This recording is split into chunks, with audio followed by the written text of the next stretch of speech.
Thank you very much, Minister Vella. Good evening, distinguished guests and colleagues. It gives me a great pleasure on behalf of the UNEP MAP Barcelona Convention Secretariat to welcome you also at this celebratory event for the 40th anniversary of REMPEC. Minister Vella, I'm particularly grateful for the way you read my CV and you called it impressive. I could have summarized it in 2 words. I've been with the UN most of my life, in many places, with all the good and bad things that come with it. But I have to say the past 2 years as coordinator of UNEP MAP have been probably the most exciting of all my experiences, including living in New York or living in Jamena or during civil wars. These were all nothing compared to what we have done in the past 2 years to strengthen, to move forward this very, very important initiative that is the Mediterranean Action Plan and Barcelona Convention. The other thing that CV shows that I am old enough to remember the 70s, and that was indeed a very special decade to celebrate. Not only I was a teenager at that time, but for us who were passionate about environment was also a very special time. It was the time when in 1972 we had the first conference on the human environment in Stockholm, the establishment of UNEP.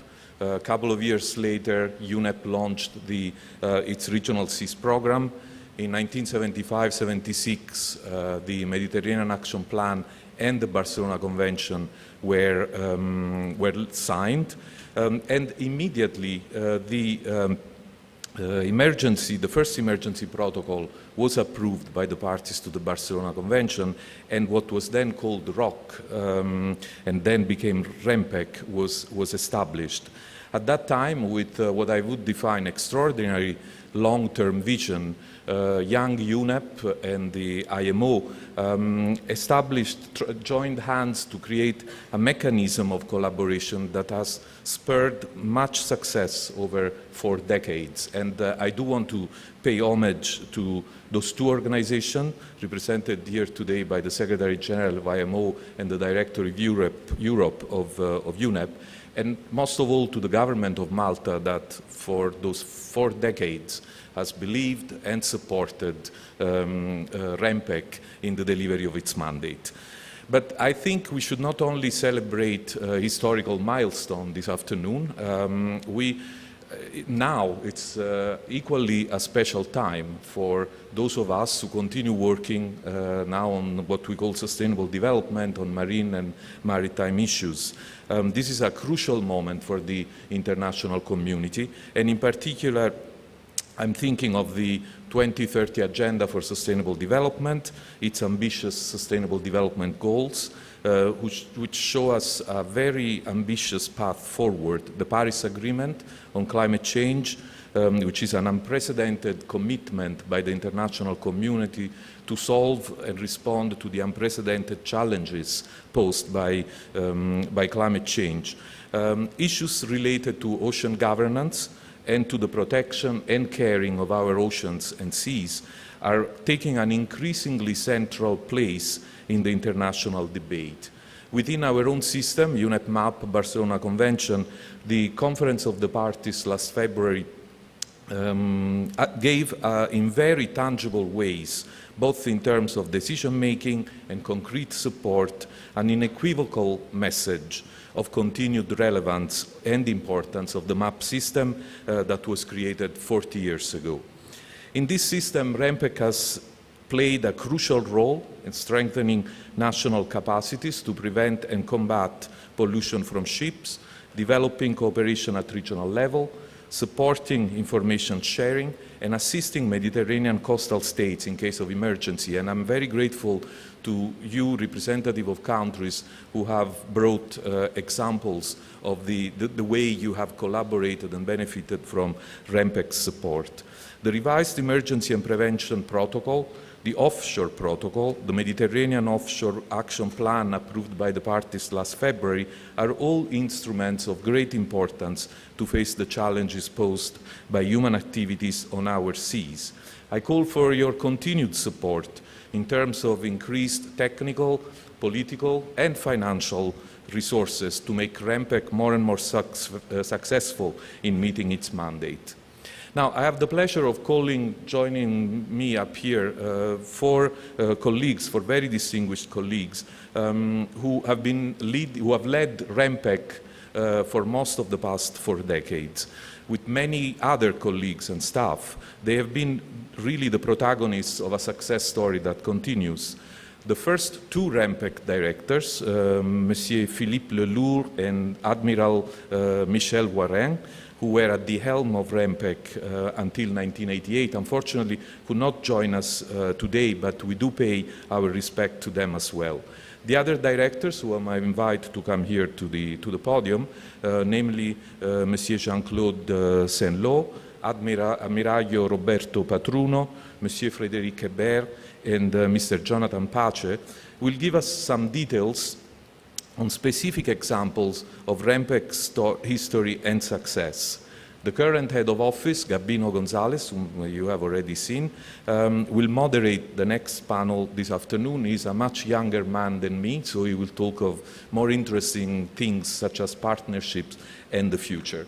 But before we start with my colleagues, I wish to express again, on behalf of the UNEP MAP Barcelona Convention System, our deep felt appreciation to the government of Malta for the support and hospitality, to the IMO Secretary General for continuing to successfully administer and support REMPEC, and to UNEP as the other parent organization of the center. So, welcome, colleagues. I'd like to start with Jean-Claude, Monsieur Jean-Claude Sainlos, who worked for a number of years at the French Interministerial Mission for the Sea at the Office of the Prime Minister in France, before joining UNEP in Nairobi and then IMO. He led REMPEC for 10 years, between 1988 and 1998. And I understand, Jean-Claude, that as soon as you arrived, you focused on the development of the capacity of the center to provide information and assistance services and to enhance cooperation with sub-regional mechanisms. So could you add a few words of your experience in this area and also on the legal framework of the center from an international and regional perspective? Thank you, and let me remind you, colleagues, that we have maximum 5 minutes each one to respond. Thank you very much.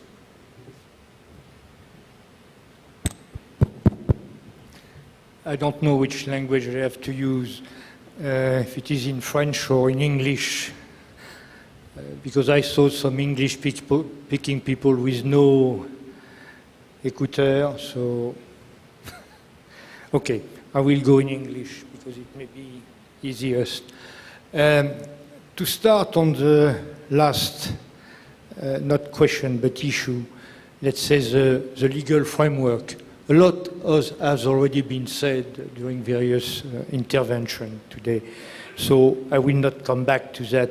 But I will emphasize one thing, because for me, as a lawyer by background, I pay great attention to the convention, global or regional, and to national law.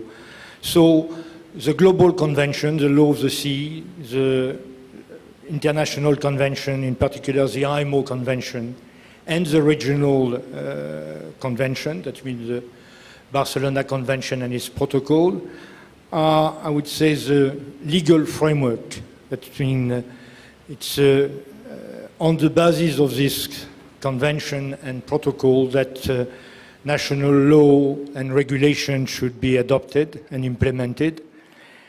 And indeed, it is on those bases that the national system for prevention, preparedness, and response to marine pollution should be established. And indeed, it is also under this framework, regional framework and institutional framework, because the center has been established by a resolution of the diplomatic conference in 1976, at the same time that the convention were adopted. And function and mandate was adopted for the center. So That is a framework for the country to set up their own national system, and it is a basis for the center. It was and is still the basis for the center for its own activity. So on those bases, when I took over the responsibility of the center, one event was a key one, and very important one.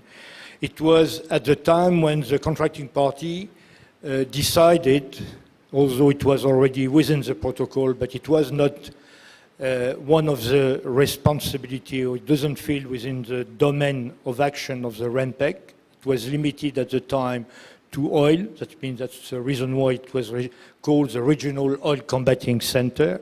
It was decided to extend the domain of action of the center to chemical substances.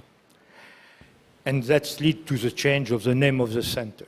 So we recruited at that time a program officer, a chemical expert, to initiate and launch a program to prepare and respond to accidents involving chemical substances.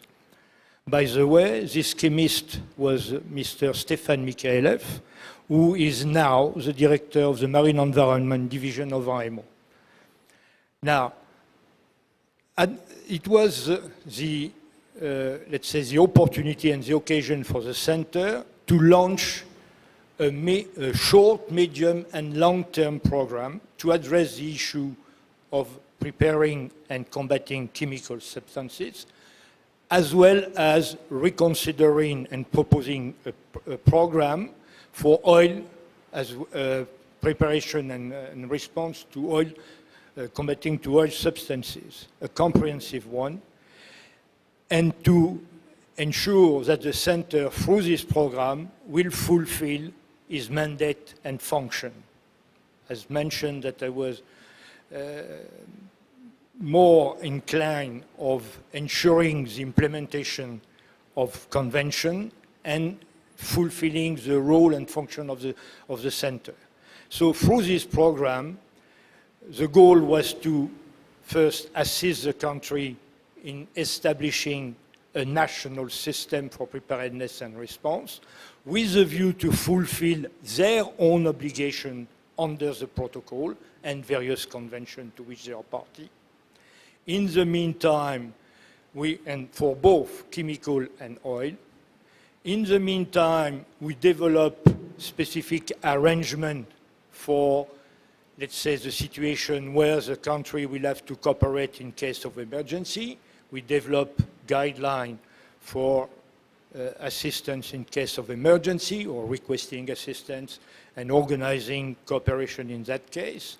We developed what was called the Mediterranean Assistance Unit, which means a mechanism for the REMPEC to be able to ensure the services of technical experts in case of an emergency and in case of a request from a country. And to activate this Mediterranean Assistance Unit, we put in place a revolving fund using money which we gain from previous assistance, which the insurer give back to the center. So we use this money to establish a revolving fund. In another hand, we start developing what will become the regional information system in collecting data, information, technical document, and database, in particular on chemical substances, and decision support system, or tool for assisting country in case of emergency. In particular, when it comes to chemical substances, we develop what has been called the TROC. From that time, of course, everything has been developed. Jean-Claude, may I invite you to conclude, please? Sorry? May I invite you to conclude? So we can I will conclude. Thank you. So, on the top of that, we initiated assistance to the country in developing sub-regional contingency plan. And I want to finish with that because it's important. It was the first project financed by an EU mechanism, the LIFE mechanism, which helped REMPEC in providing assistance to 3 countries to develop a sub-regional contingency plan. It was through the management of this kind of project, REMPEC showed its ability of implementing and running a project which will be financed by outside sources. That's it. I will finish with that. I could speak more longer. Thank you very much, Jean-Claude. I'm pleased to invite Mr. Roberto Patruno to take the floor. Roberto is a former Coast Guard Admiral, and he was at the helm of REMPEC as director from 1998 to 2005. And I'd like to ask him in his views, how has REMPEC been doing in helping, in assisting the 22 contracting parties of the Barcelona Convention on prevention-related aspects, and specifically on the implementation of the Prevention and Emergency Protocol? Roberto, please. Thank you. Thank you. Indeed, I will need half an hour to answer your question, so 5 minutes is not easy. I would start saying that it is a fact that the years 1998-2005 marked a significant step forward, a kind of turnabout as regards to REMPEC mandates and responsibilities, which led, in fact, REMPEC to grow tremendously and to achieve remarkable results. And this was because the international scenario, the international legal mechanisms, and regional as well, were developed as such that gave the center and the Mediterranean regional system and the countries all the necessary tools, which definitely have to be the legal instruments, like Jean-Claude Sainlos mentioned, said before, which gave the possibility to go further compared to what was done in the first period of life of REMPEC. And in fact, furthermore, there was also a growing awareness in the maritime community all over the world. It was clear, for instance, that the Mediterranean Sea and its marine environment was suffering for a tremendous pressure exerted by the increasing of the maritime traffic in such an enclosed area, which, by the way, has the highest biodiversity all over the world and is unique for its environmental richness.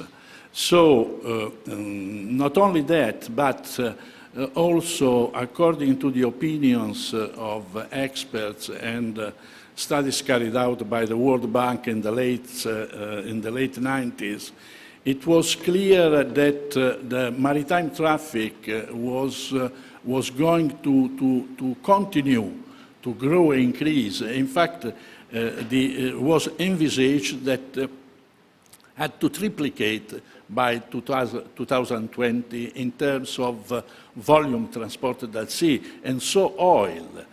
And this was for the Mediterranean was really a shock to get this kind of awareness, and together with the new international mechanism, with the new convention, Barcelona Convention, the new Mediterranean Action Plan, all those together, they act as a boost for the Mediterranean system and the countries, and took the center and the countries together to carry out a tremendous number of activities which led to the adoption of the regional strategy on prevention and response to marine pollution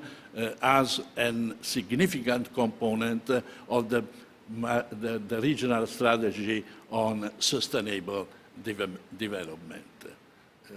And was, in my opinion, all that was the foundation for all the further activities of the center in the year to come.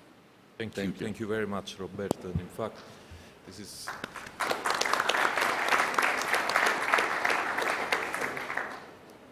We invite now Mr. Frédéric Hébert, who he was a commander in the French Navy Supply Corps.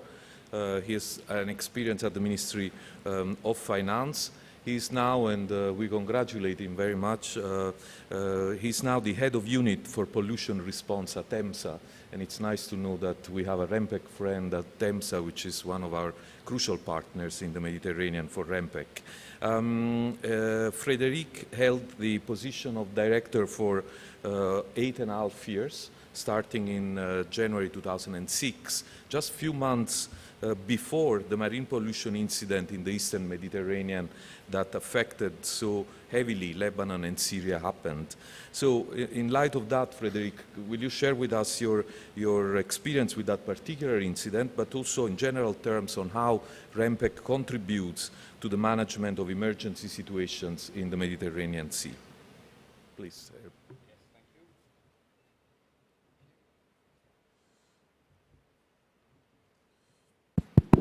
Good. Okay, thank you. Yes, I think that Jan Dussek has already elaborated a little bit on this, because I think first we received a direct request from the Lebanese authorities, a request which was, REMPEC, please assist us, and we want some people from REMPEC in Lebanon to assist us in, I will say, the response to the event. There were also many other crises at that time in Lebanon, and I will say that we took our place, I will say, quite smoothly in the overall response to the various emergencies. The response was coordinated at the international level by UNEP, and as far as the response to the spill was coordinated, REMPEC, as the regional sea competent activity center, took its place in this response. We were in a position to prepare with our network of partners, which many of them are still there in the room, CEDRE in France, IPIECA, OSRL, the IOPC funds, ITOP, all these people, we joined force together in order to try to address what has to be done when it could be possible to do something. And we also put in action what Jean-Claude has set up some years before, this Mediterranean Assistance Unit, sending on-site experts to assess the situation and try to draft some response. In response to the request of the Lebanese authorities, we sent also an expert who is also today with us, a previous REMPEC project officer, Mr. Darko Domovic, with us today. And so he was able to not only assist the Lebanese authorities in giving them some indication of what to do in terms of technical response, but it was also liaising with another UN agency, UNDP, in order to assist in drafting the specification, technical specification for the public tendering for the international assistance. So, from our side, in the back office at REMPEC, we were, I would say, assisting by centralizing the information and giving all the contracting parties a day-to-day update of what is going on and what are the needs and the requests of the Lebanese authorities. So I think that in that specific occasions, the system which has been put in place since 1976, I demonstrated its real value and its efficiency. We have to be realistic also there, because as you know, REMPEC is a very small team of people, and REMPEC has never been created to be a response center. REMPEC is there to facilitate the coordination. We have a well-established network of focal points in all the countries. We have also a well-established network of people knowing what is the response activities in the industry and also some other organization. So we say the regional gateway to access this resource, and also through our linkage to the IMO to access the IMO resources. So for me, this was an effective demonstration of the added value of a regional center as REMPEC. And we have received a lot of support. As I said, REMPEC is a very small organization. We have been under quite an extensive pressure because these operations lasted for some time, and we have received some support from various organizations, the Canadian administration, the UK Maritime Coast Guard Agency, and also through the European Union. We also receive a project officer from EMSA for some time. So I think it's a good show also of this international assistance and how we could work better in the future. So with that, I will leave there. Thank you. Thank you very much, Frédéric. Last in chronological order is Jonathan Pace. Jonathan was Deputy Executive Director in the Merchant Shipping Directorate at the Malta Maritime Authority before joining REMPEC in 2002. At REMPEC, he was responsible for activities related to the prevention of pollution from ships, in particular through the implementation of several projects and programs such as the Global Ballast Water Management Program. He is now at IMO headquarters responsible for the Technical Cooperation Division. And Jonathan, will you spend the next 4 or 5 minutes talking about what you see as the role of REMPEC is in terms of development, implementation and coordination of projects, which are of course very relevant to the discussion that we are having this afternoon. Please. Thank you, Gaetano. First of all, I should say I'm honored to be on this panel with such an eminent team of former directors of the center. To do justice to history, I must say that I had only a short spell as head of REMPEC, although this was during a very critical period for the center when the recent necessary restructuring of the center took place. But to reply to your question, Gaetano, it is indeed a fact that during the second half of REMPEC's existence, the development, coordination and implementation of externally funded projects played a crucial part in REMPEC's remit of building the capacities of the Mediterranean coastal states for the prevention of preparedness for and response to marine pollution from ships. I should say that the externally funded projects came also very handy when the core funding of the center started deteriorating due to various reasons, particularly the global financial crisis that we experienced some time ago. REMPEC's experience, as was stated before, with the implementation of projects started under the directorship of Mr. Jean-Claude Sainlos, and was further strengthened during the term of Admiral Patruno as director of REMPEC, and was of course continued then under the directorship of Frédéric Hébert, and still continues today under the headship of Gabino. The first experience in terms of projects was the implementation of 4 European Union life projects, which were implemented by the center in the field of preparedness for and response to marine pollution. Jean-Claude has already referred to 2 of those projects relating to the sub-regional contingency plan in the East Mediterranean. And they were coupled with another project to build the response capabilities of the countries involved in the sub-regional plan. as well as another project to build the capacities of the Republic of Syria, and a smaller project related to risk assessment in the ports of Mersin and Iskenderun in Turkey.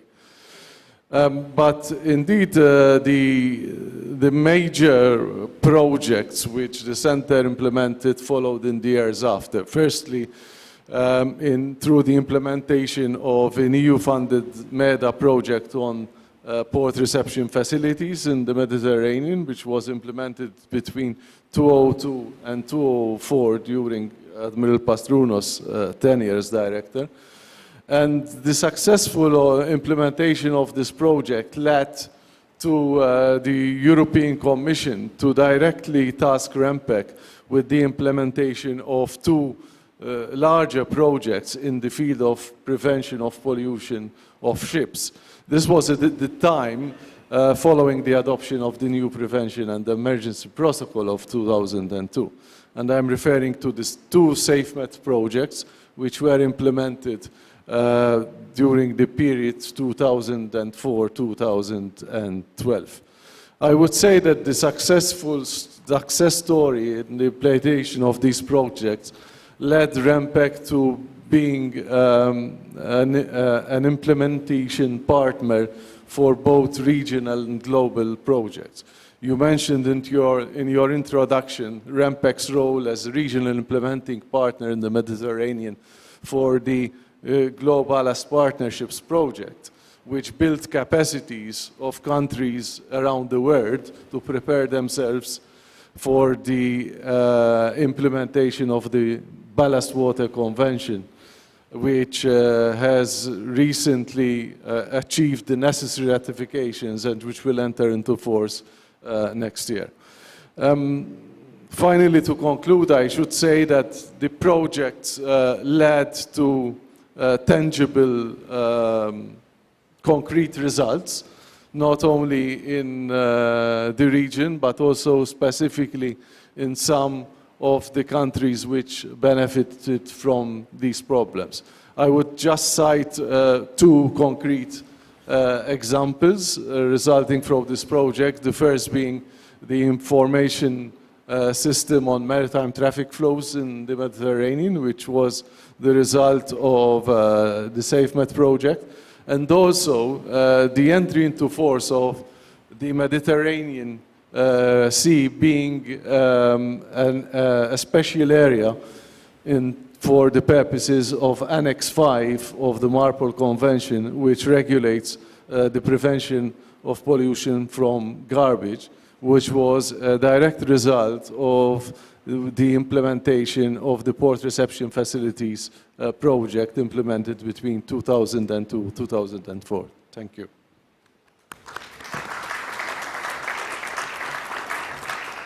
Thank you very much, Jonathan, and thank you, colleagues. Fortunately, we have a very short time, and as you said, Jean-Claude, we would need the whole afternoon probably to talk about these things. But I think together with the statements that we heard from ministers and representatives of countries, I think the relevance, the continued importance of REMPEC and of its impact on the Mediterranean is certainly confirmed. And I want to say that in this phase of further development and strengthening of the MAP system and the Barcelona Convention, the REMPEC will continue to have a very, very important role. And this is within what we see an integrated way of delivering our mandate. REMPEC will develop a number of activities in the near future, or has been developing a number of activities. And I just want to mention the fields, in addition to its traditional, of course,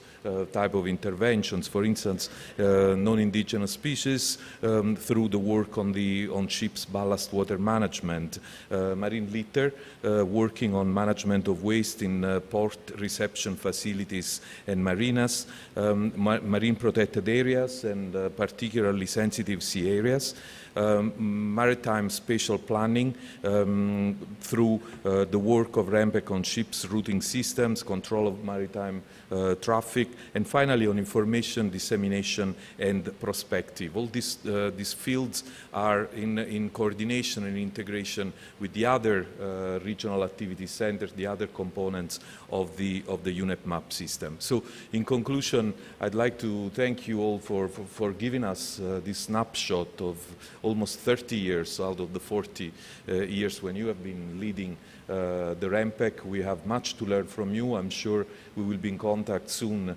to help us in continuing steering the way REMPEC can successfully implement its mandate. So thank you again very much, and thank you again, Honorable Minister, for your kind introduction.